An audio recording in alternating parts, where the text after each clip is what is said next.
Livro News na Flip 2024. Estou aqui na Casa Gueto com a Samantha Buglione, que está participando da Flip esse ano. Samantha, como é que está a Flip? Eu acho a Flip esse espaço maravilhoso de diversidade. Eu acho que a cada ano tem um compromisso mesmo, de ampliar e acolher, me parece, isso que compõe a literatura brasileira, que são várias literaturas, são várias linguagens, são vários personagens, são vários autores e são vários leitores. Então, esse ano, me parece que, mais uma vez, ela dá um passo na direção de ser um lugar mesmo que abrigue o que seria de mais representativo do Brasil, que é a nossa diversidade. E é o que me parece que é o que a gente tem de mais potente. Então, acho que a Flip esse ano está cada vez mais nesse caminho de acolhimento mesmo.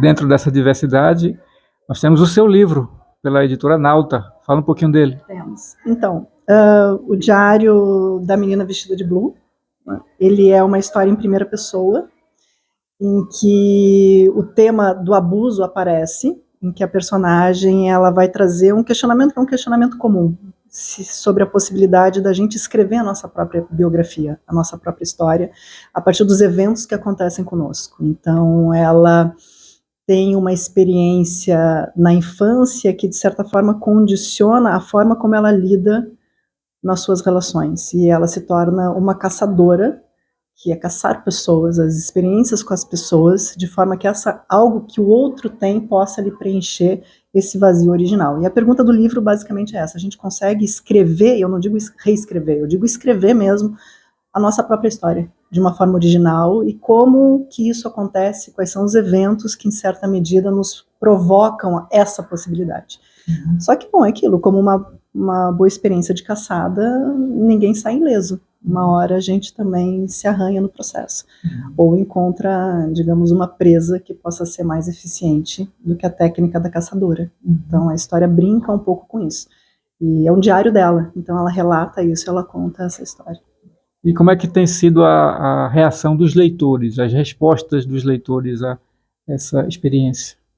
Então, não é um livro linear em termos de uma sequência cadenciada, digamos assim, que a forma como eu escrevo, ela tem um ritmo que às vezes ele vai ter uma suavidade, em outros momentos ele dá algumas agitações. Então o livro ele tem, digamos que 3 momentos. Tem esse momento inicial da experiência da infância, em que ele é mais denso. Eu tenho alguns leitores que disseram não dava conta de ler, chegava a me dava náuseas, e eu disse assim, ok, missão cumprida, é isso mesmo.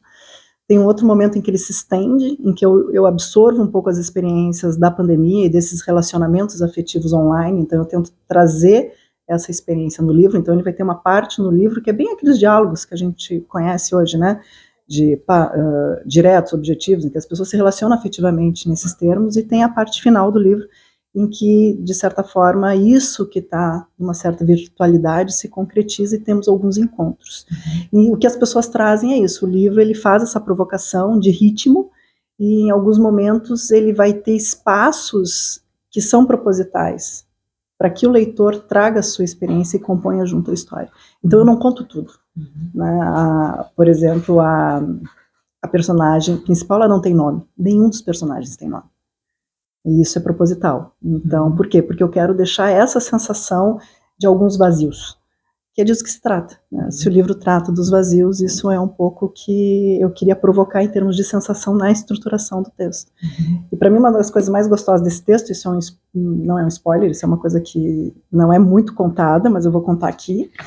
A frase que eu abro o livro, que eu digo que é livro dos sonhos, quem falou essa frase para mim foi a minha filha, de 8 anos. E aí eu estava com essa história, quando ela me fala a frase, eu disse assim, gente, esse é o meu fio condutor do livro.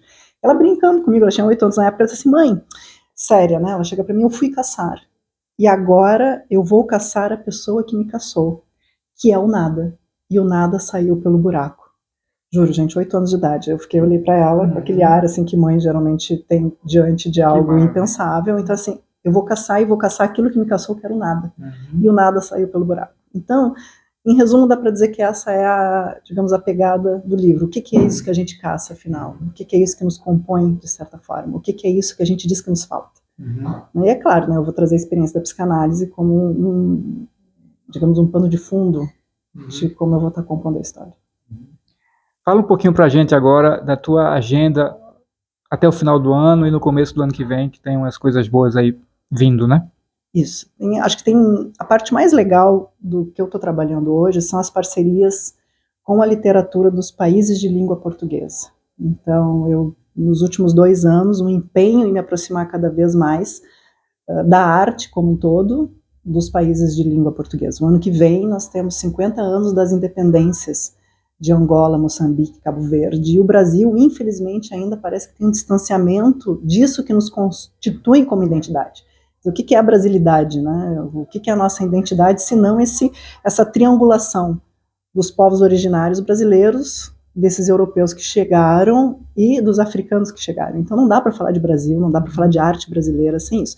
Então, para o ano que vem, tem um festival que foi composto pela Bantuman, que é digamos assim, um grande portal da língua portuguesa hoje entre os países, focado na produção de artistas negros, e eles fizeram um festival belíssimo em Angola, que foi o Aquende. A ideia é trazer esse festival para o Brasil, abrigado em grandes festivais. Então aqui já jogo a ideia de que ele aconteça, inclusive, quem sabe, né, um espaço na Flip, na parte da Flip de educação, que a gente possa trazer essa discussão. Então eu estou indo agora para Portugal, no Fólio, em que o tema do Fólio é inquietação, e aí no Fólio eu vou participar de uma mesa de acessibilidade, que tem um programa incrível da Universidade de Leiria, com a Célia é uma parceira, e no Fólio a discussão vai ser um pouco essa, sobre, a língua que é uma ferramenta de comunicação, mas não necessariamente comunica, porque o que comunica é afeto.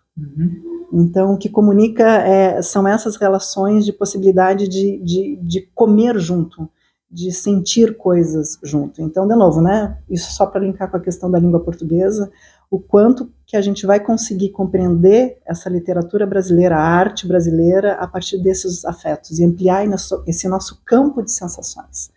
Então, Portugal vai ser um pouco para fazer esse diálogo, e a ideia de 2025 trazer cada vez mais perto de nós essa arte, essa literatura dos países de língua portuguesa. Massa. Samantha Buglione, muito obrigado pela sua participação aqui com a gente. Livro News na Flip 2024.